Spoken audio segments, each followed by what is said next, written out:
नमस्कार, news room से breaking news लेकर हाजिर हूं मैं आंचल और मेरे साथ है राजीव जी। बहुत बहुत स्वागत है आपका और हमारे तमाम दर्शकों का। तो इस पूरे हफ्ते एक चीज की काफी चर्चा रही और वो था एआई समिट, जो कल खत्म हो चुका है। कल उसका आखिरी दिन था। इस पूरे हफ्ते एआई समिट में दो चीजों की ज्यादातर चर्चा रही। वो थी गलगोरिया यूनिवर्सिटी, जिसकी वजह से भारत की काफी किरकिरी हुई। देश और विदेश में काफी जो है किरकिरी का सामना करना पड़ा भारत को। और दूसरा था यूथ कांग्रेस का प्रदर्शन, क्योंकि यूथ कांग्रेस ने ट्रेड डील के खिलाफ काफी प्रदर्शन किया। काफी देर तक देखा गया किस तरीके से टी शर्ट उतारकर शांतिपूर्ण तरीके से जो है कांग्रेस ने प्रदर्शन किया था और उनकी टी शर्ट पर लिखा था कि मोदी इज कॉम्प्रोमाइज्ड। इस तरीके के नारे भी लगातार सुनाई दिए और कई देर तक, मतलब काफी देर तक जो यूथ कांग्रेस से प्रदर्शन करता रहा, जिसको लेकर सत्ता पक्ष की तरफ से भी प्रतिक्रिया आई है और वहीं विपक्ष की तरफ से भी प्रतिक्रिया आई है। सत्ता पक्ष को कहना है कि उन्होंने कहीं ना कहीं ये नेपाल से प्रेरित होकर जेनजी आंदोलन जिस तरीके से किया गया था उस तरीके से प्रदर्शन किया है। तो वहीं दूसरी तरफ जो सत्ता पक्ष के खिलाफ है विपक्ष का ये कहना है कि जो प्रदर्शन था काफी शांतिपूर्ण तरीके से, किसी को कोई चोट नहीं पहुंची, हमने शांतिपूर्ण तरीके से अपना विरोध दर्ज करवाया था, लेकिन सत्ता पक्ष को इससे भी परेशानी थी। इसको लेकर हम लगातार बात कर ही रहे हैं और आगे भी बात करेंगे। लेकिन इस बीच और भी कई खबरें हैं, चाहे वो एसआईआर से जुड़ी हो, चाहे वो शंकराचार्य अभिमुक्तेश्वरानंद से जुड़ी हो, उस पर भी हम चर्चा करेंगे। लेकिन पहले हम राजीव जी इस पर चर्चा करते हैं, क्योंकि ये मुद्दा पूरे हफ्ते चर्चा में रहा। एआई समिट में जिस तरीके से गलगोटिया यूनिवर्सिटी ने एक रोबोट को प्रदर्शित किया और उसके बाद उनकी सफाई भी आती है उस चीज को लेकर, तब तक जो है किरकिरी हो चुकी थी भारत की और सफाई आना काफी नहीं था। बिल्कुल सही आप कह रही हैं। और सबसे बड़ी चीज है कि यहाँ पे जब गलगोटिया यूनिवर्सिटी का मामला सामने आया और एआई वो आप बता रही हैं रोबोट डॉग को लेकर जितनी किरकिरी हुई भारत की, लेकिन यहाँ जब यूथ कांग्रेस ने प्रोटेस्ट किया और वो भी बहुत शांतिपूर्ण ढंग से टॉपलेस होकर उन्होंने और उस टी शर्ट पर लिखा था कि मोदी इज कॉम्प्रोमाइज्ड।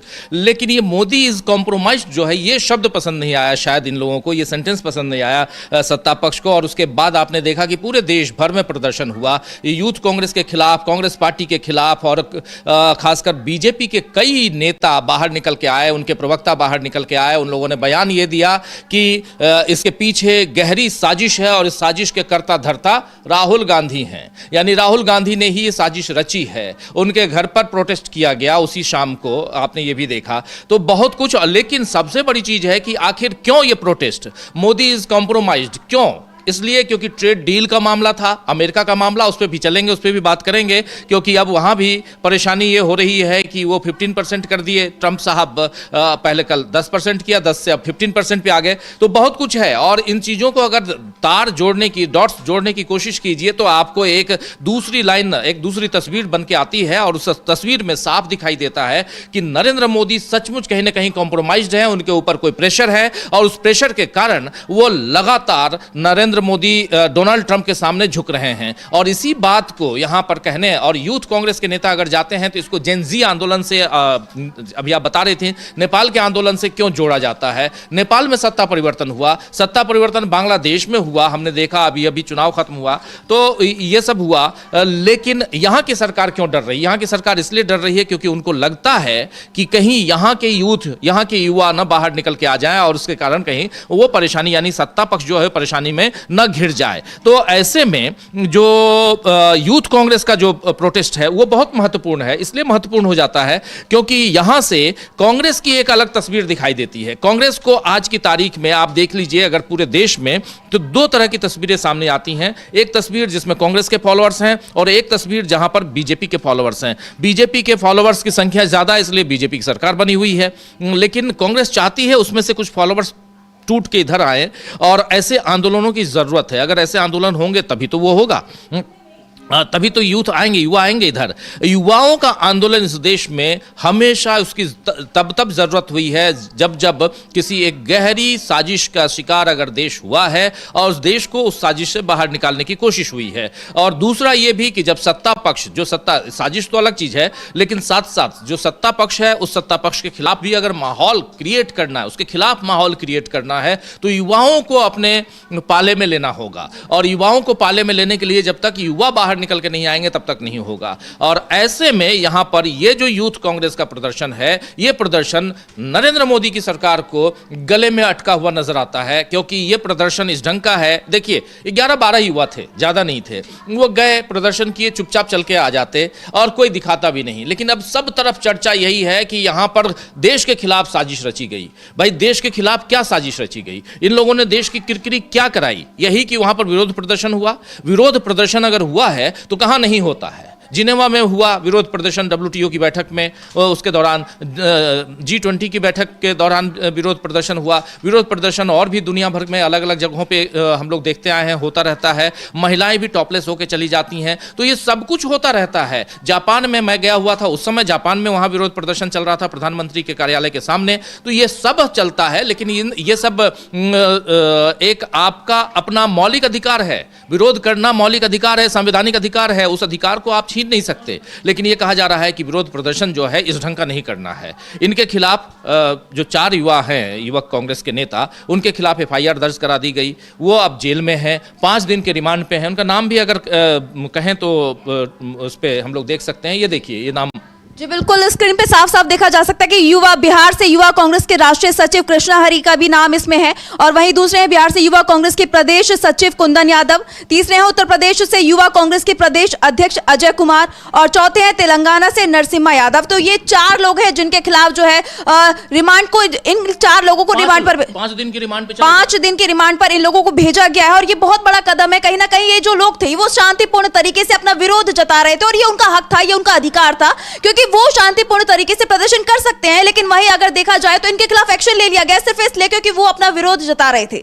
ये बहुत बड़ा मामला है जिसको लेकर लगातार सवाल खड़े हो रहे हैं, चाहे वो कांग्रेस नेता हो, चाहे वो सपा के नेता हो। लगातार उनकी प्रतिक्रियाएं भी सामने आ रही है, वो लगातार इसका विरोध कर रहे हैं, कह रहे हैं कि हमारा अधिकार है अपना विरोध दर्ज कराने का, तो हमें क्यों रोका जा रहा है। बिल्कुल बिल्कुल सही कह रहे हैं आप कि ये उनका अधिकार है, उनको क्यों रोका जा रहा है? क्योंकि उनको अगर रोका जा रहा है, ये युवाओं की बात है, लेकिन रोका तो और लोगों को भी जा रहा है। अभी मुक्तेश्वरानंद को भी रोका जा रहा है, वो भी विरोध प्रदर्शन के लिए ही जा रहे थे, और उनको भी हम देख रहे हैं, उनके खिलाफ FIR दर्ज कर ली गई। बहुत बड़ा मामला है, क्योंकि हमें देखा था कि किस तरीके से माघ मेले में वो स्नान के लिए जाते हैं, लेकिन उनको रोक दिया जाता है, और उसके बाद जो है सरकार के बीच और उनके बीच लगातार टकराव की खबरें चली आ रही थी। लगातार वो प्रदर्शन कर रहे थे, लेकिन उसके बाद उन्होंने वहां पे ठीक है छोड़ दिया, वापस आ गए, वो बिना स्नान के लौट आए थे।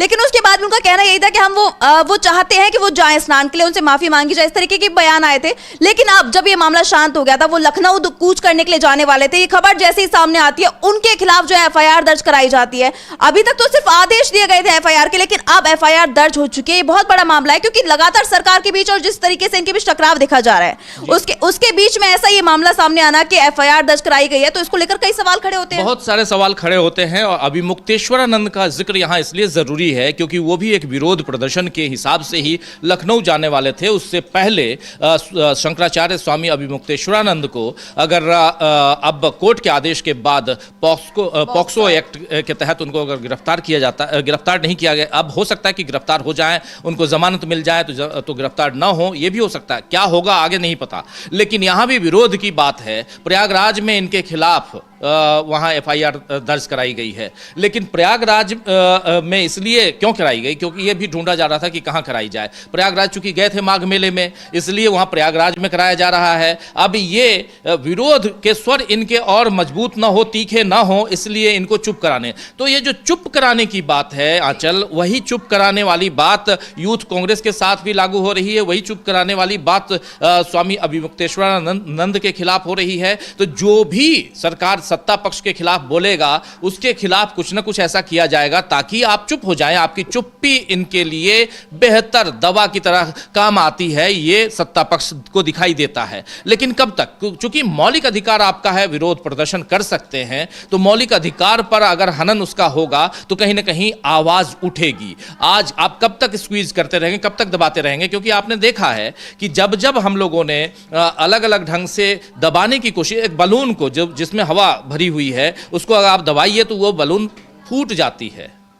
आखिर हवा को बाहर निकलना है, उसके लिए जो जगह है, तो उसी ढंग से इंसान भी है, इंसान को भी दबाने की कब तक आप कोशिश करेंगे। और यहाँ पर जब सत्ता और विपक्ष की बात हो, जब नरेंद्र मोदी और राहुल गांधी की बात हो, तो बात तो कुछ और दिखाई देती है, जिसमें साफ दिखता है कि कहीं ना कहीं चाहे वो अभी मुक्तेश्वरानंद हों, चाहे वो राहुल गांधी हों, चाहे अखिलेश यादव हों, जितने भी विपक्ष के नेता हैं, उन नेताओं को आप दबाने की कोशिश करेंगे तो आपके ऊपर वार और भी तगड़ा होगा, और ये तगड़ा वार दिखाई दे रहा है। इसको धीरे धीरे आप अगर इस चैप्टर्स बदलते जाइए, हम इस प्रोग्राम में वही करने की कोशिश भी कर रहे हैं, तो देखिए कैसे हो रहा है। अमेरिका से ट्रेड डील, अमेरिका के ट्रेड डील में अमेरिका के साथ आपने आनन फानन में ट्रेड डील साइन कर ली। ट्रेड डील साइन करने के बाद जो 50% आपके पास वो था रेसिप्रोकल टैरिफ, उस में से 25% आप रूस से सामान लेते थे, तेल लेते थे, वो शर्त रखी गई कि रूस से आप तेल नहीं खरीदेंगे।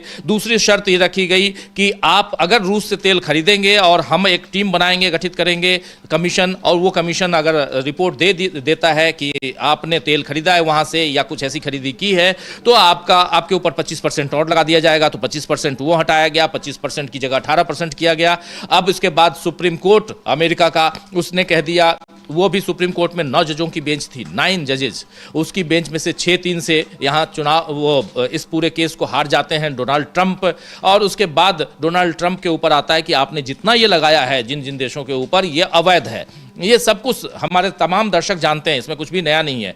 लेकिन नया ये है कि डोनाल्ड ट्रंप ने 10% की जगह 10% लगाया परसों रात को, कल रात को 15% लगा दिया। अब ये 15% लगाने का मतलब है कि अपने यहाँ 15% ही नहीं रहेगा, 15 + 3.4%, यानी 18.4% गए थे। अब 18% की बात हो रही थी, अब 18.4% हो गया, मतलब 0.4% ज़्यादा हो गया। और इस पे कांग्रेस नेता पवन खेड़ा ने बहुत शानदार ट्वीट किया है, उस ट्वीट को भी देख सकते हैं हम। और उसमें वो कह रहे हैं कि खाया पिया कुछ नहीं, गिलास तोड़ा 12 आना। बिल्कुल, पवन खेड़ा ने लिखा है खाया पिया कुछ नहीं, गिलास तोड़ा 12 आना। इसमें इन्होंने बताया, देखिए इसमें इन्होंने बताया 15 + 3.4%, ये एवरेज MFN जो है मोस्ट फेवर्ड नेशन रेट जो होता है वो है ये, यानी यहाँ 18.4% हो जाता है। तो इसलिए यहाँ पे ये कह रहे हैं ऑल पेन, जो सबसे ऊपर पहली लाइन देखिए, ऑल पेन नो गेन, पूरा कष्ट तो लिए लेकिन गेन कुछ भी नहीं मिला, दर्द ही दर्द है और मिला कुछ नहीं। तो इसलिए यहाँ पे, और खाया पिया कुछ नहीं, गिलास तोड़ा 12 आना। गए आप कुछ और करने के लिए रेस्तरां में और गिलास तोड़ के आया, उसका भी पैसा दे के आए। ये पुरानी कहावत है लेकिन बहुत महत्वपूर्ण है, यानी पूरा गंवा के। बिहार में एक कहावत और भी है, हालांकि थोड़ा वो जातिवादी कहावत है, लेकिन फिर भी मैं कह देता हूँ कि जात भी गंवाए और भात भी नहीं खाए। यानी आप कहीं गए हैं कुछ जगह पे, जब पंडित जो होते हैं वो हर जगह अपने जजमान के यहाँ चावल नहीं खाते हैं, उबला हुआ उस जो चावल होता है वो नहीं खाते हैं, वो पूड़ी खाएंगे, सब्जियां खाएंगे, लेकिन चावल जैसी चीज़ें नहीं खाएंगे। लेकिन अगर वो खा लिए तो कहते हैं कि जात भी गंवा दिए और भात। अगर आपने जात गंवा दी तो फिर भात क्यों नहीं खाए? वही बात है, यहाँ खाए पिए कुछ नहीं और गिलास तोड़े 12 आना के, जाके खाना पीना खा लेते, आराम से रहते। यानी साफ है कि यहाँ पर बेइज्जती हो रही है, और मोदी इज कॉम्प्रोमाइज्ड की जो बात यहाँ पर कांग्रेस पार्टी कह रही है वो यहां साबित होते हुए दिखाई दे रही है ये बात, और यही बात यहां पवन खेड़ा कह रहे हैं। तो देखिए कितनी कनेक्टिविटी है इस प्रोटेस्ट से, कि अगर आप अमेरिका के साथ भी अगर आप कुछ कर रहे हैं, डील कर रहे हैं, उसके लिए प्रोटेस्ट यहां क्यों नहीं हो? क्योंकि अमेरिका के साथ डीलिंग में यहां के किसानों के ऊपर आफत है, यहां के जो MNCs में काम करने वाले या मजदूर वर्ग के लोग हैं उनके ऊपर आफत है। फैक्ट्रियां काफी बंद हो जाएंगी, कई फैक्ट्रियां बंद हो गई जब 50% का टैरिफ लगाया गया, और उसके बाद अब अभी भी 18% से 18.4%। हालांकि ये भी नहीं टिकेगा, डोनाल्ड ट्रंप को यहां पर हार माननी पड़ेगी, डोनाल्ड ट्रंप को अपने सुप्रीम कोर्ट की बात माननी पड़ेगी। ये अच्छी बात है आंचल कि वहां का सुप्रीम कोर्ट जो है वो बहुत मजबूती के साथ अपनी सरकार के खिलाफ भी खड़ा है, और ये हमारे यहाँ के जो न्यायपालिकाएं हैं उनको सबक लेनी चाहिए कि जो दुनिया का एक सबसे पुराना लोकतंत्र है, सबसे पुराना लोकतंत्र है अमेरिका, और 250 साल पुराना लोकतंत्र है अमेरिका का। हमारा लोकतंत्र तो अभी पैदा हुआ है 1947 के बाद। तो हमारे लोकतंत्र उसके लोकतंत्र में फ़र्क ये है कि वहाँ की न्यायपालिकाएं ये नहीं देख रही हैं कि वहाँ पर सरकार किसकी है, हम किसके द्वारा अपॉइंटेड हैं। वहाँ की न्यायपालिकाएं कानून के चैप्टर्स को खोल के देख रही हैं कि ये सही है या गलत है। वहां के राष्ट्रपति को यह हक है या नहीं है कि किसी के ऊपर जब मर्जी आज सो के उठे जगे, नहीं जी चलो आज मोदी को गाली देनी है, गाली दे दिए, कल सो के उठे नहीं जी Modi is my best friend ये कह दिए, आई लव मोदी और मोदी लव्स मी, ऐसे कहने से नहीं होता है। ये साफ साफ है कि आप अगर राष्ट्रपति के पद पे बैठे हुए हैं, आप अगर प्रधानमंत्री के पद पे बैठे हुए हैं, तो आपको संवैधानिक दायित्वों का निर्वहन करना होगा, पालन करना होगा। वो अगर नहीं कर रहे हैं, ये बात मोदी जी को भी समझनी होगी, ये बात ट्रंप साहब को भी समझनी होगी, लेकिन ये बात यहां दोनों को समझ में नहीं आती है। इसलिए ट्रंप साहब मनमानी कर रहे हैं। नरेंद्र मोदी ट्रंप के द्वारा कहे गए काम जिस ढंग से वो कह रहे हैं वैसे चल रहे हैं। आपने देख लिया ऑपरेशन इसमें सिंदूर में, और इसी में जो ट्रेड डील है, ट्रेड डील की घोषणा किसने की? हमारे देश ने घोषणा की? नहीं, ट्रेड डील की घोषणा भी वहां से की गई है, अमेरिका से की गई है। तो जब आप यहाँ के जो राजदूत हैं सर्जियो गोर, उन्होंने की सबसे पहले घोषणा, अमेरिकन राजदूत जो यहाँ दिल्ली में है। तो इसलिए यहाँ ये सब समझना पड़ेगा कि आखिर हमारा देश कहाँ है। हम किसी के हाथ की कठपुतली कभी नहीं थे, आज क्यों कठपुतली हो रहे हैं, क्यों बन गए हैं? और इसमें ये प्रोटेस्ट बहुत इंपॉर्टेंट है जिसको समझना जरूरी है। फिर दोबारा मैं आऊँगा वहीं यूथ कांग्रेस के प्रोटेस्ट पे, इसलिए क्योंकि यूथ कांग्रेस का प्रोटेस्ट जो है उसको लेकर बीजेपी आखिर क्यों इतना परेशान है, इसलिए इसके अलग अलग डॉट्स को मिलाने की जरूरत है। और अगर ये प्रोटेस्ट आज होता है, देखिए यूथ कांग्रेस के जो वकील हैं उन्होंने कल एक बहुत अच्छी बात कही वहां पर कोर्ट में, जब रिमांड मांग रही थी पुलिस इन लोगों की, तो उसका विरोध करते हुए यहां इनके वकील ने कहा साफ साफ कि मिलॉर्ड, अगर आप इन लोगों को रिमांड पे दे देते हैं, इनको जेल भेज देते हैं, अभी पहले रिमांड फिर जेल, अगर ऐसा करते हैं तो विरोध प्रदर्शन करने वाले लोगों के साथ आप एक यहां पर नई परिपाटी का चलन आप कर देंगे, जिसमें यह होगा कि चाहे अगर कोई सांसद संसद के अंदर भी विरोध प्रदर्शन करे तो उसको आप जेल में डाल देंगे, उसको आप गिरफ्तार कर लेंगे। यह सही नहीं है।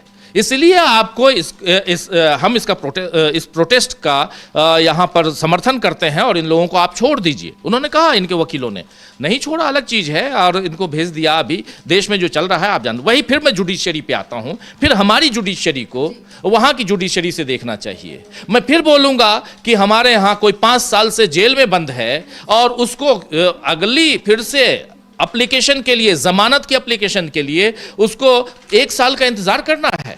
आखिर क्यों? बात मैं उमर खालिद की कर रहा हूं। आखिर इस ढंग से 2 जजों की बेंच और एक उमर खालिद को उसी सुप्रीम कोर्ट में अपनी याचिकाएं वापस लेनी पड़ती हैं, क्योंकि जज साहिबा बेला त्रिवेदी के उसमें जाता है केस, उनके कोर्ट में जाता है और सुनती नहीं है। फाइनली वो वापस ले आते हैं, चले जाते हैं लोअर कोर्ट में, लोअर कोर्ट में उनको जमानत नहीं मिलती, हाई कोर्ट आते हैं, हाई कोर्ट में जमानत नहीं मिलती, फिर वो सुप्रीम कोर्ट आते हैं। तो ये जो जुडिशरी में जो चल रहा है, जो साइकिल चल रही है, उस साइकिल में भी ब्रेक की जरूरत है। इसलिए क्योंकि यहां अब इस देश में मैं बहुत ईमानदारी के साथ ये बात रख रहा हूं, हो सकता है कि जुडिशरी के लोग अगर सुने तो उनको मेरी बात अच्छी न लगे, लेकिन इसलिए ईमानदारी के साथ मैं ये कह रहा हूं और बहुत हिम्मत करके ये बात रख रहा हूं कि एक पूरे देश के लोकतंत्र को बचाने का सबसे बड़ा अगर कोई ऑर्गेनाइजेशन है जो बचा सकता है तो वो जुडिशरी है। और जुडिशरी में अगर कहीं ना कहीं छेद हो जाए तो दिक्कत है, फिर देश कैसे बचेगा, फिर देश नॉर्थ कोरिया बन जाएगा आंचल। इसलिए यहां जरूरी है कि ऐसे प्रोटेस्ट को भी समर्थन देना चाहिए। और चाहे वो अभी मुक्तेश्वरानंद अगर गलत हैं, उनके ऊपर यौन शोषण का आरोप है, पॉक्सो एक्ट के तहत उनके ऊपर है, तो वो कह रहे हैं जांच कीजिए और बिल्कुल फटाफट जांच कीजिए। हम मेरे खिलाफ अगर कुछ भी होता है तो मैं तैयार हूं, तो चाहे अभी मुक्तेश्वरानंद हो, चाहे यूथ कांग्रेस हो, राहुल गांधी को लेकर आप कह रहे हैं। सवाल ये भी खड़ा होता है राजीव जी कि जो अभी मुक्तेश्वरानंद है, अभी तक उन पर कोई इस तरीके के आरोप नहीं थे, लेकिन जैसे उन्होंने कूच का ऐलान कर दिया कि वो लखनऊ जाने वाले हैं और सरकार का विरोध कर रहे हैं, जो दोनों के बीच टकराव देखा जा रहा है, उसके बाद अचानक ये मामला निकलकर सामने आता है, एफआईआर दर्ज कराई जाती है उनके ऊपर। तो ये कहीं ना कहीं बहुत बड़े सवाल खड़े करता है कि ये क्यों, उनको रोकने के लिए, क्या उनको दबाने के लिए? उनकी बिल्कुल बिल्कुल आवाज को, ये तो आपकी आवाज को, हमारी आवाज को, हम अगर सत्ता के खिलाफ बोलते हैं, हम सत्ता के खिलाफ क्या हम पॉलिटिक्स कर रहे हैं? क्या नहीं कर रहे हैं, हम तो पत्रकारिता कर रहे हैं। लेकिन अगर हम सत्ता के खिलाफ बोलते हैं तो उनको क्यों परेशानी होती है? हमारा काम है खिलाफ बोलना, हमारा काम है इनको आईना दिखाना, यह हमारा आपका काम है। स्वामी अभिमुक्तेश्वरानंद समाज के हिंदू समाज के शंकराचार्य माने जाते हैं, वो शंकराचार्य हैं, उस पद पे हैं, वो अपने समाज के लिए, हिंदुओं के उत्थान के लिए क्या करेंगे उनका काम है। और उसमें अगर उसमें भी क्या, हिंदुओं में भी आप बंटवारा करके रखे हुए हो, ये हमारा शंकराचार्य, ये तुम्हारा शंकराचार्य है, इस ढंग से करेंगे।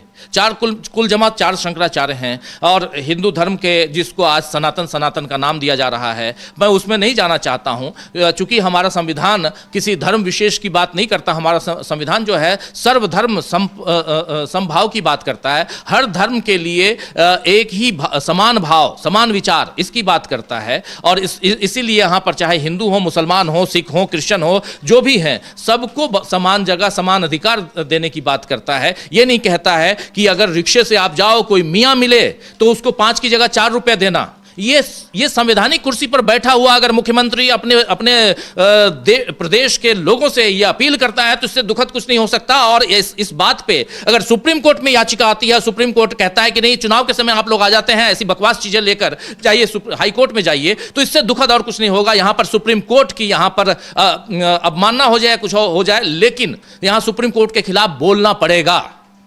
इसलिए मैं कह रहा हूं कि यहां पर अगर सत्ता पक्ष को ऐसी चीजें पसंद नहीं हैं तो फिर आप किस ढंग से सरकार चलाओगे? आज न कल आप कुर्सी से हटा दिए जाओगे, ये तय मानिए, हटा दिए जाओगे। ये देश जो है, ये देश बहुत ही लिबरल रहा है। अंग्रेजों के जमाने से नहीं, मैं मुगलों के जमाने से कह रहा हूं। मुगल काल, आज से 800 साल पहले की बात कर रहा हूं मैं, 900 साल पहले की बात कर रहा हूं। उस समय भी लिबरल था। ये जो कहानियां गढ़ी जाती हैं कि मुसलमान ऐसे, मुसलमान वैसे, अभी एक सोशल मीडिया पे एक वीडियो देखिए आप, एक बंदा जा रहा है स्कूटी से, स्कूटर या बाइक से, जिससे भी 3 मुसलमान जा रहे होते हैं, उतर के आता है, उसको पहले उनको छेड़ता है, उसके बाद मारना शुरू कर देता है। लगभग 500 मीटर तक मार के लेके जाता है, भगाता रहता है। सोशल मीडिया पे ऐसे विजुअल्स चल रहे हैं, ये दुखदाई हैं। लिंचिंग कर रहे हैं आप। एक तरफ आप लिंचिंग की शुरुआत आपकी जब से आप सत्ता पे आए हैं तब से हो गई। अखलाक को हमने देख लिया, उसके घर से कुछ नहीं मिला। आपने कह दिया गौमांस रखा हुआ था, कुछ नहीं था। 1 नहीं 3 लैब में आपने जांच करवा लिया, उसकी जान चली गई, उसके परिवार का लालन पालन कौन करेगा? और अब आप कहते हैं कि उस केस को बंद कर दो।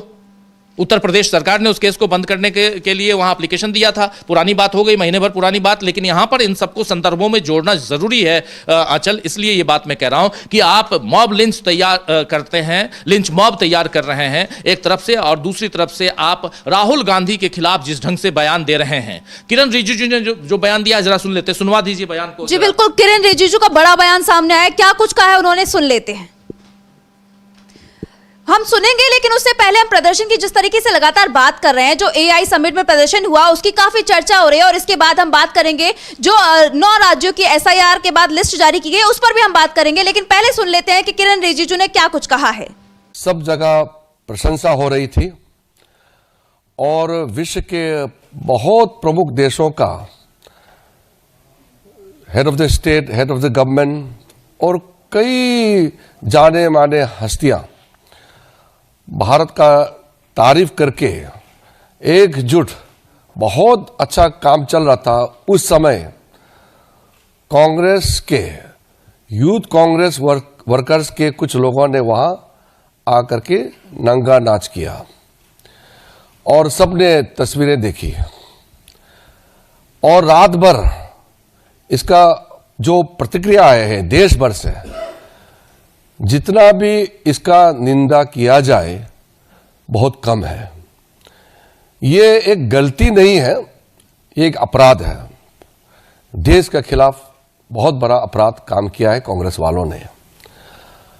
हमने सुबह उठकर के ये सोचा कि अगर कांग्रेस पार्टी में देश के प्रति थोड़ा भी उनका सोच विचार, सोचा कि हम आत्ममंथन करके माफी मांगेंगे। तो सुबह जब हमने देखा माफी मांगने का जगह उल्टा कई कांग्रेसी नेता ये नंगा नाच को जायज ठहरा रहे थे। वो कह रहे थे कि ये युवाओं का आक्रोश है। अगर युवाओं का आक्रोश को देश को बदनाम करने के लिए, दुनिया के सामने में भारत को बदनाम करने के लिए अगर इस्तेमाल करते हैं तो इससे ज़्यादा शर्मनाक कुछ और हो नहीं सकता है। जब देश हित में कोई भी काम होता है उसमें सरकार किसी का भी हो, इसमें राजनीति नहीं होती है। और जब देश का प्रतिनिधि करता है उसमें राजनीति बिल्कुल नहीं होती है। यूनाइटेड नेशन में या किसी भी देश में जब कोई भी किसी भी दल के हो, किसी भी वर्ग के, जब भारत के ऑफिशियल रिप्रेजेंटेटिव होता है तो देश को ले जाते हैं और देश के लिए बोलते हैं। उसमें कोई आपस में तू मैं करने का कोई जगह नहीं होते हैं। लेकिन कुछ समय से हम देख रहे हैं कि कांग्रेस का हताशा, क्योंकि वो चुनाव नहीं जीत पाते हैं, लोगों को भरोसा प्राप्त नहीं कर पा रहे हैं, अब ये देश का खिलाफ बन गए हैं। हम तो कहते हैं कि कांग्रेस वाले अगर भारतीय जनता पार्टी को अटैक करते हैं, भारतीय जनता पार्टी को क्रिटिसाइज करते हैं, तो ये लोकतंत्र में ठीक बात है, कोई बात नहीं, ये तो चलता है, हम मान सकते हैं। थोड़ा भाषा का मर्यादा रखें। और सरकार के नीति के खिलाफ भी अगर कुछ बोलते हैं तो वो बोलने का आजादी है। संसद में हो या संसद के बाहर सरकार के खिलाफ प्रदर्शन करना है, कर सकते हैं। ये तो लोकतंत्र में सबके लिए ये आजादी प्राप्त है, संविधान में प्रावधान है, आप कर सकते हैं। लेकिन आप देश के खिलाफ कैसे प्रदर्शन कर सकते हैं? और ये पहली बार इस स्तर में global AI summit, Modi ji का सोच विचार आप दुनिया का सामने में आया है कि मोदी जी सिर्फ भारत के लिए नहीं, विश्व कल्याण के लिए सोचते हैं, ये मानने लगा है। कई विश्व के नेता ने जो तारीफ किया है भारत देश का सॉरी पानी लेते हो।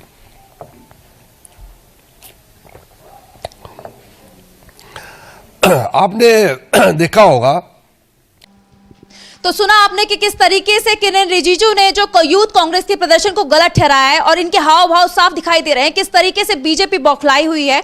वहीं इनके चेहरे पे भी साफ साफ परेशानी दिखाई दे रही है कि किस तरीके से वो डर में है, क्योंकि लगातार देखा जा रहा है कि नेपाल में हो चाहे बांग्लादेश में छात्रों ने आंदोलन किया, जेनजीज ने आंदोलन किया और उसके बाद सत्ता में परिवर्तन देखा गया, जिससे मोदी सरकार घबराई हुई है। क्योंकि कांग्रेस लगातार जो है जेनजी से मुलाकात कर रही है, कांग्रेस सांसद राहुल गांधी लगातार जेनजी से मुलाकात कर रहे हैं, उनको आगे आने के लिए कह रहे हैं, जिससे मोदी सरकार काफी ज्यादा घबराई हुई दिखाई दे रही है। और यही वजह है कि जो यूथ कांग्रेस ने अब प्रदर्शन किया है उससे मोदी सरकार बुरी तरह से हिल गई, उसमें खलबली मच गई। और इसके बाद बीजेपी ने जवाबी कार्रवाई करते हुए पूरे प्रदेश भर में प्रदर्शन किया। उसके बाद काफी तस्वीरें लगातार सामने निकल कर आई, चाहे वो दिल्ली की बात हो चाहे कहीं और की बात की जाए, अलग अलग राज्यों से कुछ ऐसी तस्वीरें निकलकर सामने आई। राहुल गांधी के घर का घेराव किया गया, उनके बाहर, घर के बाहर जो है प्रदर्शन किया गया, जिसको लेकर भी कई सवाल खड़े हुए, क्योंकि इस दौरान कई ऐसी घटनाएं सामने आई हैं जिसने बीजेपी पर कई सवाल खड़े कर दिए हैं।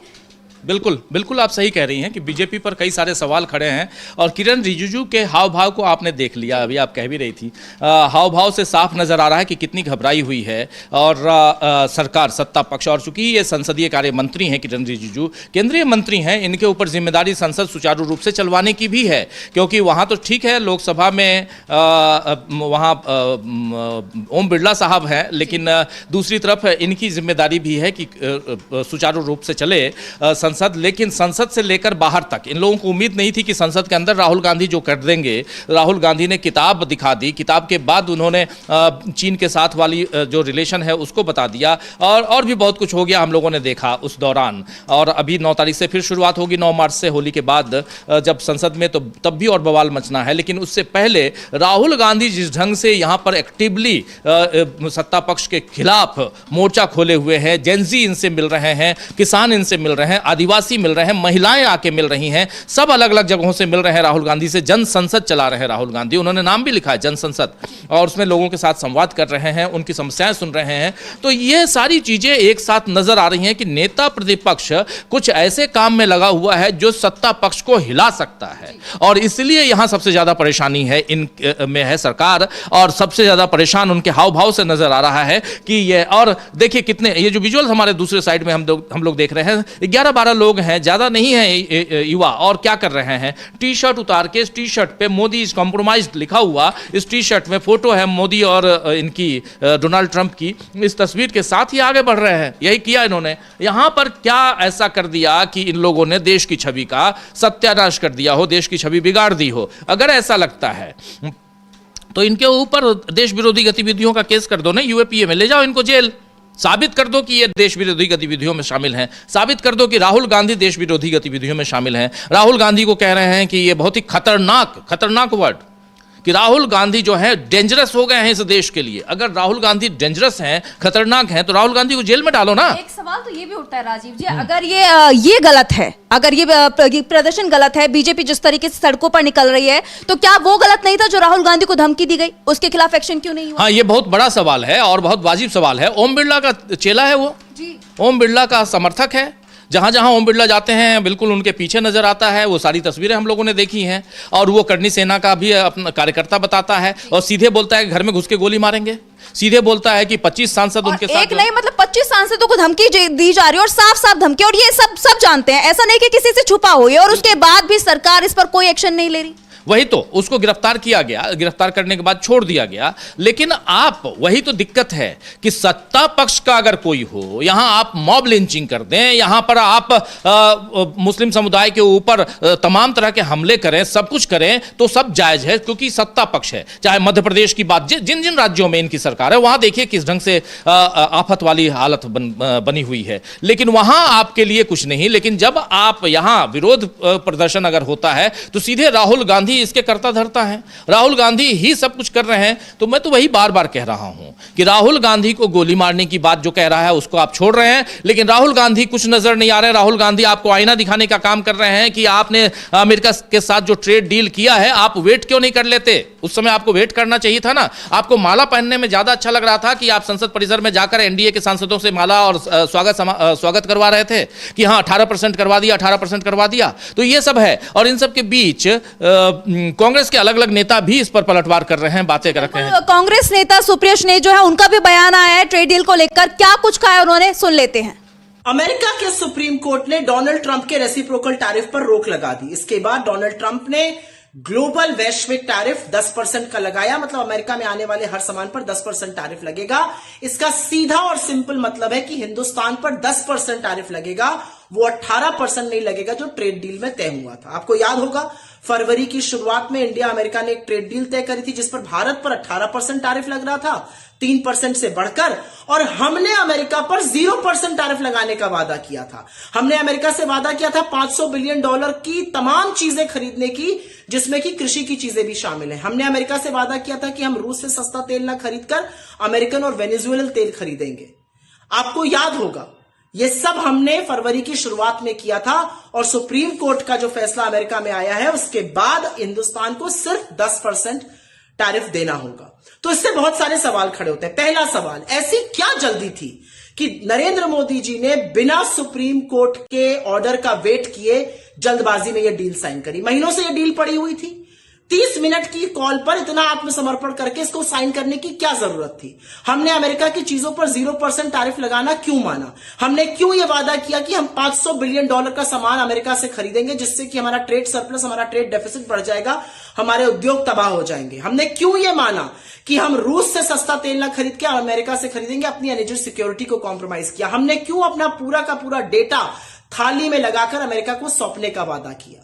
इन सब सवालों का, और हम एक बात और सवाल है कि हम 3% से जो टैरिफ 18% पे बढ़ा था 6 गुना, उसकी खुशी मना रहे थे। क्या मूर्खता कर रहे थे हम?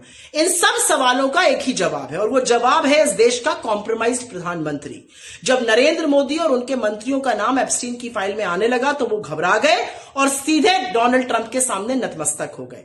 मोदी को यह भी डर था कि उनके मित्र गौतम अडानी के ऊपर अमेरिका में कानूनी शिकंजा वो कसता जा रहा था। इससे मोदी भयभीत थे, और इसलिए उन्होंने अमेरिका के सामने भारत के किसानों के, भारत के भविष्य की, भारत की एनर्जी की, भारत के डेटा, आर्टिफिशियल इंटेलिजेंस सबकी बलि चढ़ाकर एक ऐसी ट्रेड डील करी जो भारत के लिए हानिकारक है। वरना कोई भी यह बात पूछेगा कि आप सुप्रीम कोर्ट ऑर्डर के लिए क्यों नहीं रुके?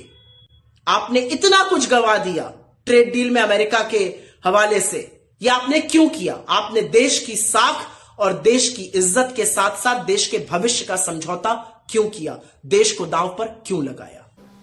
तो सुना आपने कि किस तरीके से सुप्रिया श्रीनेत ने पीएम मोदी पर कई सवाल खड़े कर दिए कि आप सुप्रीम कोर्ट के आदेश तक के लिए क्यों नहीं रुके? आपने भारत के भविष्य का ना एक तरीके से अमेरिका के सामने आपने घुटने टेक दिए हैं, उनके सामने रख दिया है, भारत के भविष्य के साथ खिलवाड़ किया। इस तरीके का बयान जो है सुप्रिया श्रीनेत ने दिया है। वहीं और भी कई नेताओं का बयान आया है। जयराम रमेश जो है उन्होंने पीएम मोदी से 3 सवाल किए। साथ ही अमेरिकी राष्ट्रपति डोनाल्ड ट्रंप का एक ट्वीट जो है वो भी दिखाया कि क्या कुछ लिखा था ट्रंप ने उस ट्वीट में, और उसको दिखाते हुए उसके हवाले से पीएम मोदी से सवाल किए हैं। क्या कुछ कहा है जयराम रमेश ने, सुन लेते हैं। ये गले की फांसी बन गई है, और हमारे प्रधानमंत्री से 3 सीधे सवाल हैं। देखिए, ये रहा राष्ट्रपति ट्रंप का ट्वीट। इन्होंने पोस्ट किया 2 तारीख यानी फरवरी 2 को 10:30 बजे रात भारतीय समय के अनुसार। और इसमें राष्ट्रपति ट्रंप कहते हैं, out of friendship and respect for prime minister Modi and as per his request effective immediately we agreed to a trade deal। इसका मतलब क्या है कि मैं प्रधानमंत्री का दोस्त हूं, मैं उनको सम्मान देता हूं, पर उनके निवेदन के अनुसार, उनके कहने के अनुसार तत्कालीन इंप्लीमेंटेशन के लिए हम ये ट्रेड समझौता कर रहे हैं। यानी कि 2 तारीख को प्रधानमंत्री मोदी ने राष्ट्रपति ट्रंप को मजबूर किया ये ट्वीट करने के लिए। और क्यों? 2 तारीख को क्या है? 2 तारीख का महत्व क्या है? 2 तारीख दोपहर को राहुल गांधी के भाषण से, लोकसभा में जो उनका भाषण था, उससे घबरा गए, भौंकला गए, हेडलाइन डाइवर्ट करना चाहते थे, न्यूज जो समाचार है उसको डाइवर्ट करना चाहते थे, ध्यान हटाना चाहते थे, और ट्रंप को कहा इसको फौरन अनाउंस कीजिए। ये तो राष्ट्रपति ट्रंप कह रहे हैं, एट हिज रिक्वेस्ट। आप जानते थे कि यूएस सुप्रीम कोर्ट निर्णय देने वाला है। 2-2.5 महीने से उम्मीदें थी कि आज होगा, कल होगा, परसों होगा, पर आपने जल्दबाजी क्यों की 2 तारीख को? तो हमारा सीधा सवाल प्रधानमंत्री से पहला सवाल यह है, जल्दबाजी 2 तारीख को क्यों की? आपने राष्ट्रपति ट्रंप को क्यों कहा कि इसकी घोषणा करो? पहला सवाल। दूसरा सवाल, राष्ट्रपति ट्रंप बार बार कहते हैं अभी सुप्रीम कोर्ट ने रद्द कर दिया है, सारी टैरिफ रणनीति रद्द कर दी है यूएस सुप्रीम कोर्ट ने। निर्णायक ढंग से 6 न्यायाधीशों ने कहा है कि यह गैर कानूनी है, अमेरिका के कानून के खिलाफ है, संविधान के खिलाफ है। पर उसके बाद में राष्ट्रपति ट्रंप ने कुछ संशोधन किया, 18% को 10% किया। अभी जो हमने 6 तारीख को जॉइंट स्टेटमेंट निकाला है, जिसको कहा गया है ये फ्रेमवर्क फॉर इंटरिम एग्रीमेंट, इसमें एक प्रावधान है, यह कहता है in the event of any changes to the agreed upon tariffs of either country, the United States and India agree that the other country may modify its commitments। इसका माने क्या है?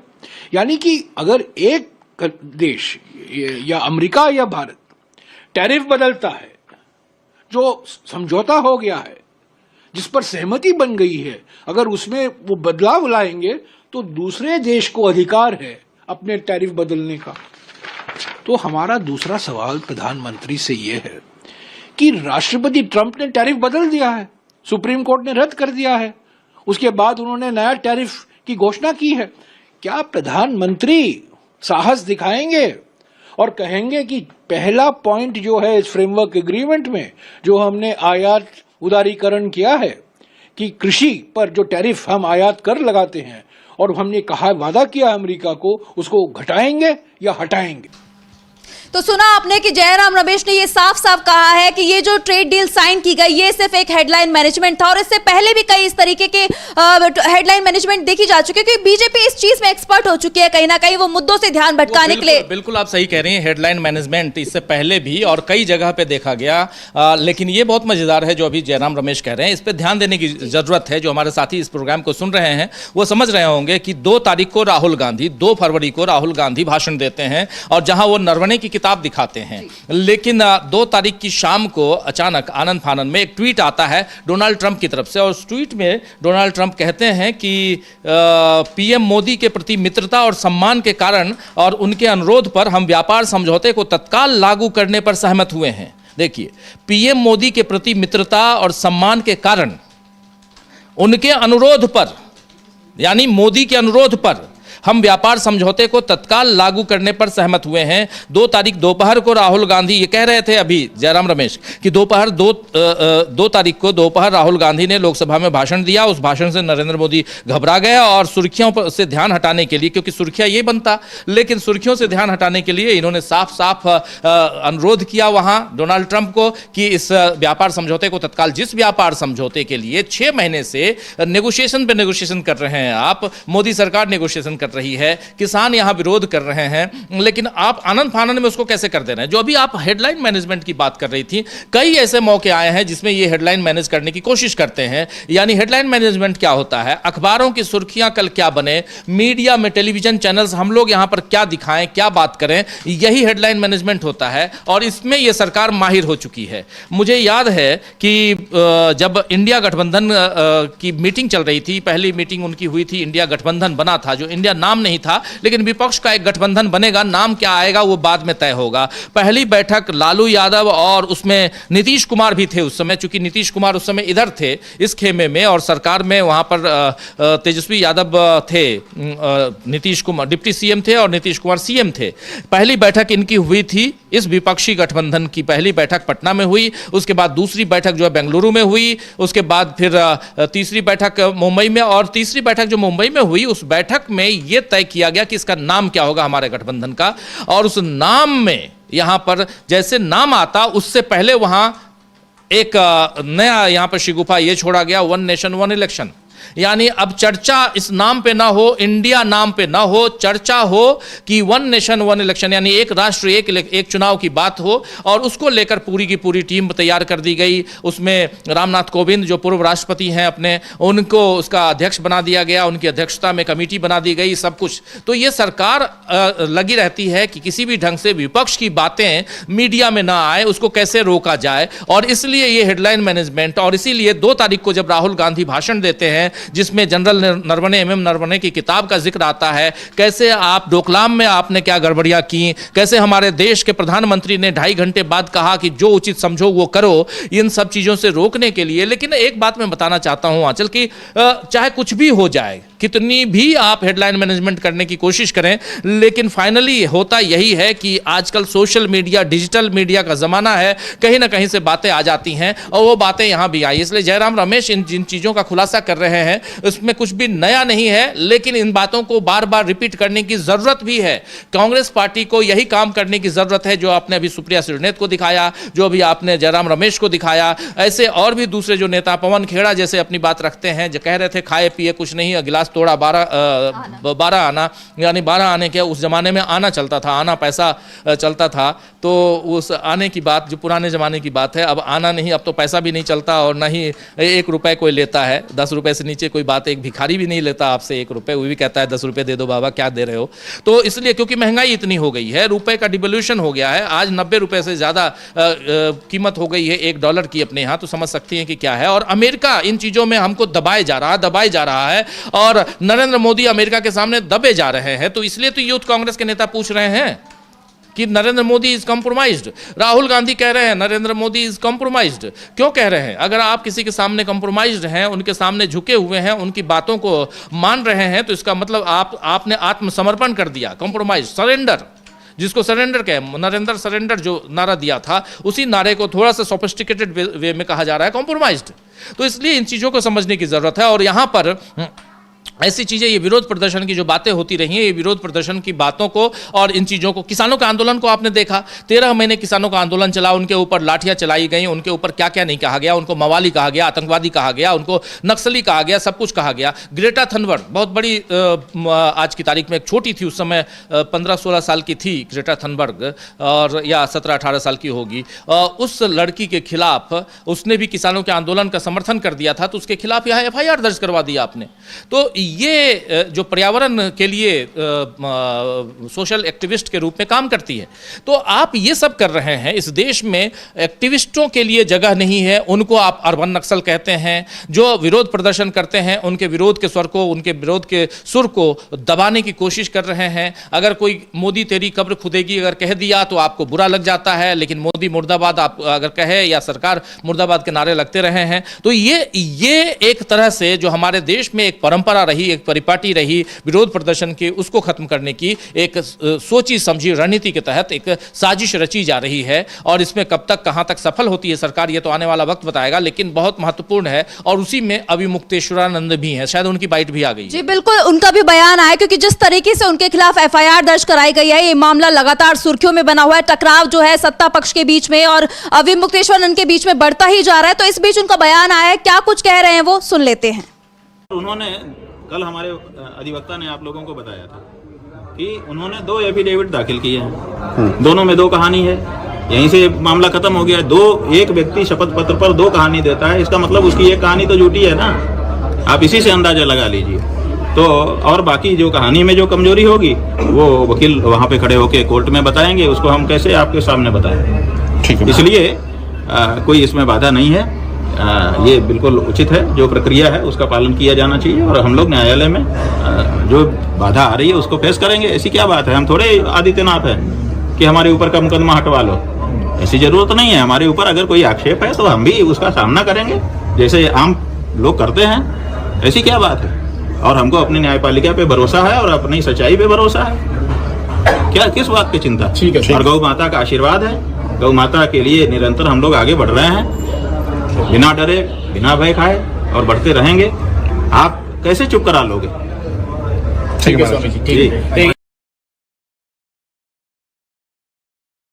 तो सुना आपने कि किस तरीके से शंकराचार्य ने साफ कह दिया है कि उनको न्यायपालिका पर भरोसा है और वो योगी आदित्यनाथ नहीं है। और उन्होंने ये भी कहा है कि वो चुप बैठने वालों में से तो बिल्कुल भी नहीं है। तो उन्होंने साफ ये कर दिया है कि उनके ऊपर जो मुकदमा है वो चलवाएं, वो उसका सामना करेंगे बिना डरे। बिल्कुल बिना डरे कह रहे हैं, और कह रहे हैं कि मैं योगी आदित्यनाथ नहीं हूं जो अपना मुकदमा उठवा लूं, खत्म करवा लूं। आपको याद होगा योगी आदित्यनाथ की एक तस्वीर बहुत वायरल हुई थी जब वो सांसद थे और लोकसभा में जब वो थे, और उस समय वो उन्होंने रोते कहा था कि मेरे ऊपर मुकदमा कर दिया है, मुझे लोग जेल में डाल देंगे, मेरे ऊपर साजिश रची जा रही है। और वो प्रोटेक्शन मांगने लगे वहां आसंदी पर बैठे लोकसभा अध्यक्ष से। तो ये तस्वीरें पूरी दुनिया में वायरल हो चुकी हैं और कहीं ना कहीं सोशल मीडिया पे ये तस्वीरें आ जाएंगी। और इसके बाद जब वो सीएम बनते हैं तो अपने ऊपर जितने मुकदमे थे उन्होंने वापस करवा लिए, सीएम बन गए, मुकदमे वापस हो गए। तो अब इसलिए यहाँ कटाक्ष करते हुए योगी आदित्यनाथ पर यहाँ पर शंकराचार्य कह रहे हैं अभिमुक्तेश्वरानंद की मैं थोड़ी योगी आदित्यनाथ हूं जो कि मेरा मुकदमा मैं लड़ूंगा, और मुझे भरोसा है अपने आप पे, इस जुडिशरी पे भरोसा है, मैं गौ माता की रक्षा करता हूं। ये सारी बातें उन्होंने कही और इसके लिए हमेशा लड़ता रहूंगा, हिंदू धर्म के लिए लड़ता रहूंगा। शंकराचार्य हैं, हिंदू धर्म के पुजारी हैं, रक्षक हैं, तो वो अपने हिसाब से कहेंगे, अपने बयान उसी हिसाब से देंगे, वो बयान दे रहे हैं। लेकिन यहाँ भी विरोध की बात है, और जब विरोध प्रदर्शन की बात आती है तो सत्ता पक्ष कैसे डराती है, धमकाती है, कैसे केसेस करती है, मुकदमा करती है, वो दिखाई दे रहा है। दूध का दूध पानी का पानी हो जाएगा। कितने लोगों के ऊपर हम लोगों ने देखा कि यूएपीए लगाकर और अलग अलग ढंग से उनको प्रताड़ित करने की कोशिश की गई। एनडीटीवी का देख लीजिए उदाहरण। एनडीटीवी में प्रणव राय और उनकी पत्नी दोनों को,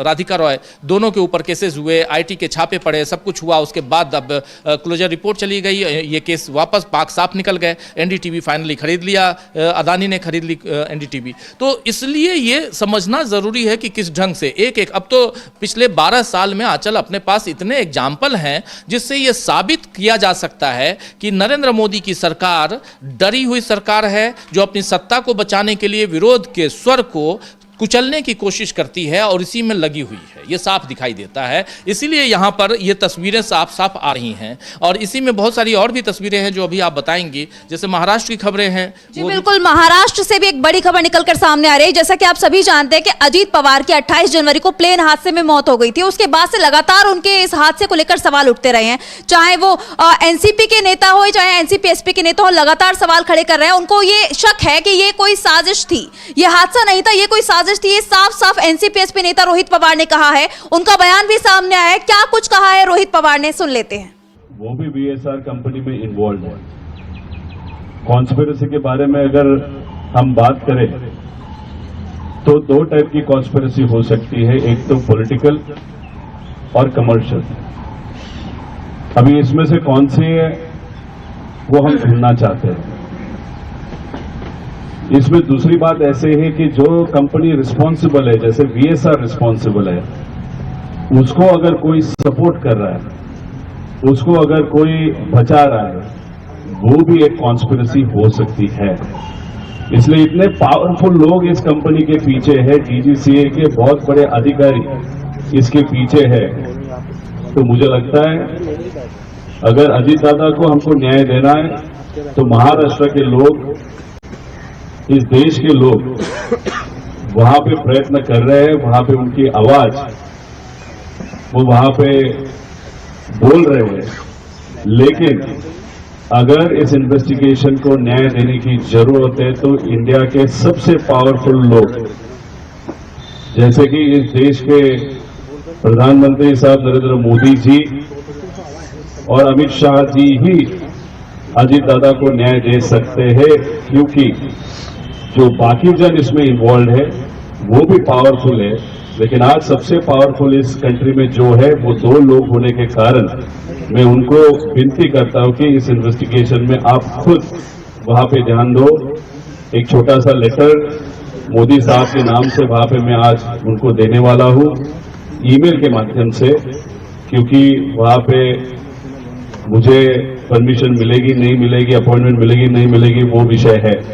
लेकिन आज की जो प्रेस कॉन्फ्रेंस है उसके माध्यम से हमारी एक बहुत बड़ी मांग है कि ये जो मंत्री है एविएशन मिनिस्टर, उनका रेजिग्नेशन, ये डेफिनेटली हम उनकी मांग करते हैं कि उनका रेजिग्नेशन लिया जाए। मोदी साहब को भी, अमित शाह जी को भी वो मांग हम कर रहे हैं और leader of opposition Rahul ji Gandhi, उनको भी हम विनती करते हैं कि ये विषय आप अपने हाथों में लें और ये जो एविएशन मिनिस्टर है, जो टीडीपी इस पार्टी के है, उनका रेजिग्नेशन लेना ही चाहिए। ये हमारी मांग है।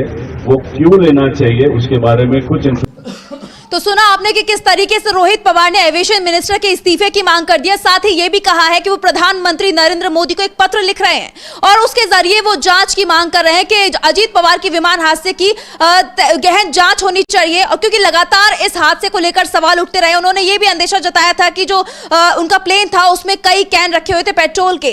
तो इसको लेकर कई सवाल गहराते हैं और ये कोई पहले नेता नहीं है जिन्होंने सवाल उठाए हो। यहाँ तक कि भी हाल ही में अजीत पवार के बेटे पार्थ पवार का भी एक पोस्ट सामने आया था, उन्होंने भी ऐसे कई सवाल खड़े किए थे। उन्होंने भी शक जताया था, जिसको लेकर उन्होंने मांग की थी कि जांच तो होनी चाहिए, जिसको लेकर लगातार महाराष्ट्र की राजनीति है वो गरमाई हुई है। क्योंकि लगातार उनकी पत्नी भी सवाल उठा रही है, एनसीपी एसपी के नेता रोहित पवार जो उनके भतीजे लगते हैं वो भी सवाल उठा रहे हैं, क्योंकि परिवार से ही सवाल उठ रहे हैं। तो ये बहुत बड़ा मामला है, ये लगातार संदेह के घेरे में है। ये पूरा का पूरा जो घटनाक्रम है जिसमें अजीत पवार की अचानक मौत हो जाती है, ये आप सही कह रही हैं, और जिसमें रोहित पवार लगातार इस पर उंगलियां उठा रहे हैं। अब इस्तीफे की मांग कर रहे हैं, कह रहे हैं कि आप पहले से एविएशन मिनिस्टर को हटाइए। नरेंद्र मोदी जी को हमने चिट्ठी लिखी है और राहुल गांधी के लिए भी कह रहे हैं कि नेता प्रतिपक्ष से भी हम डिमांड करेंगे कि इस मामले को और वो आगे बढ़ाएं, इसको आगे बढ़ाकर कम से कम दूध का दूध और पानी का पानी हो। शक के दायरे में है ये पूरा घटनाक्रम और इसमें ये जो प्लेन क्रैश है, और इसलिए ये बात, क्योंकि किसी चीज़ को कोई घटना घटती है उसको आप ब्लैक बॉक्स तक अगर जल जाना, अगर गायब हो जाना, ये बात आती है सामने, तो कहीं ना कहीं ये साफ दिखाई देता है कि कुछ ना कुछ साजिश थी। और अगर साजिश नहीं थी तो दूध का दूध और पानी का पानी कर लीजिए, आप जांच करवाइए ढंग से, और जांच करवा कर आप बता दीजिए कि नहीं ऐसा नहीं था। लेकिन इससे पहले जो पहले होता था, एक परिपाटी थी अपने देश में, चलन था कि ऐसी घटना जिस पर किसी मिनिस्टर का इल्जाम लग रहा हो, उस पर इल्जाम लग रहा हो, जैसे इन्होंने लगाया है, तो वो पहले अपना पद छोड़ देता था। लेकिन अब तो यहाँ कोई इस्तीफा होता ही नहीं है। कह दिए, राजनाथ सिंह ने भी कहा था कि हमारी सरकार में कोई इस्तीफे नहीं होते, कोई इस्तीफा नहीं देता है, तो इसलिए यहाँ इस्तीफा नहीं होगा। तो एमजे अकबर थे एक मंत्री पहले, और पत्रकार से मंत्री बने थे, उन्होंने इस्तीफा दिया था। मी टू में वो फंसे थे। लेकिन हरदीप सिंह पुरी जो फंसे हुए हैं यहाँ पर एप्स्टीन मामले में, उन्होंने इस्तीफा नहीं दिया है, जबकि वाहवाही कर रहे हैं। उनके जन्मदिन पे 15 फरवरी को उनका जन्मदिन था, और उस दिन नरेंद्र मोदी ने उनको बधाई दी बढ़िया खुले तौर पे। यानी ये आपको कहें तो इतराते हुए आपके ऊपर फब्तियां कसने की कोशिश करते हैं, ये आपको जलाने की कोशिश करते हैं कि हाँ, तुमको अगर ऐसा लग रहा है तो हम ऐसा ही करेंगे, और इसलिए क्योंकि आपने विरोध किया है। तो विरोध, जो फिर मैं आ जाता हूं, जो हम लोग शुरुआत से बात कर रहे हैं कि विरोध के सुर को थामने नहीं बल्कि उसको बंद करने की कोशिश जो है वो सरकार करती है, उसको दबाने की कोशिश करती है। और वही यहाँ दिखाई देता है। रोहित पवार बार बार कह रहे हैं कि मेरे चाचा की हत्या की गई है, ये पूरी जो है ये साजिश है, इसका पर्दाफाश होना चाहिए, इसकी जांच होनी चाहिए ढंग से। लेकिन अजीत पवार के बाकी लोग, जैसे उनकी पत्नी हैं, उनकी तरफ से जो आवाज़ उठनी चाहिए वो आवाज़ नहीं उठती है। तीसरे ही दिन उनकी पत्नी आखिर आनन फानन में क्यों शपथ लेती हैं, ये भी बड़ा सवाल है, बार बार ये सवाल उठेगा। और उसके बाद जबकि वित्त मंत्रालय उनके पास नहीं दिया गया, फिर भी वो वहाँ हैं। तो अभी एक थमी हुई ही सही, लेकिन अंदर एक ज्वालामुखी है जो वो धधक रही है, हम लोग देख रहे हैं। वो ज्वालामुखी कब विस्फोट उसका होगा नहीं पता, लेकिन महाराष्ट्र की राजनीति में एक भूचाल आएगा आने वाले समय में, ये देख लीजिएगा। जी बिल्कुल, देखा जाए तो जिस तरीके से महाराष्ट्र में सवाल खड़े हो रहे हैं, उस तरीके से मोदी सरकार पर भी कई सवाल खड़े हो रहे हैं। देश की राजनीति इस वक्त काफी गरमाई हुई है, क्योंकि लगातार विपक्ष ने मोर्चा खोला हुआ है। कांग्रेस खासकर जो है मोदी सरकार को घेरे हुआ है, चाहे वो ट्रेड डील का मुद्दा हो, चाहे वो जनरल नरवणे की किताब का मुद्दा हो, लगातार मोदी सरकार घिरती दिखाई दे रही है। और यही वजह है कि वो यूथ कांग्रेस की आवाज को दबाने की कोशिश कर रही है, उनके खिलाफ FIR कराई जा रही है, एक्शन लिए जा रहे हैं। कई ऐसे मामले सामने आए हैं जिससे मोदी सरकार काफी घबराई हुई है, और अब उनकी परेशानी आगे जाकर बढ़ती है या खत्म होती है, ये देखने वाली बात होगी। लेकिन फिलहाल आज के लिए इतना ही। बहुत बहुत शुक्रिया राजीव जी आपका हमारे साथ जुड़ने के लिए, और हमारे तमाम दर्शकों का। मुझे दीजिए इजाजत, नमस्कार।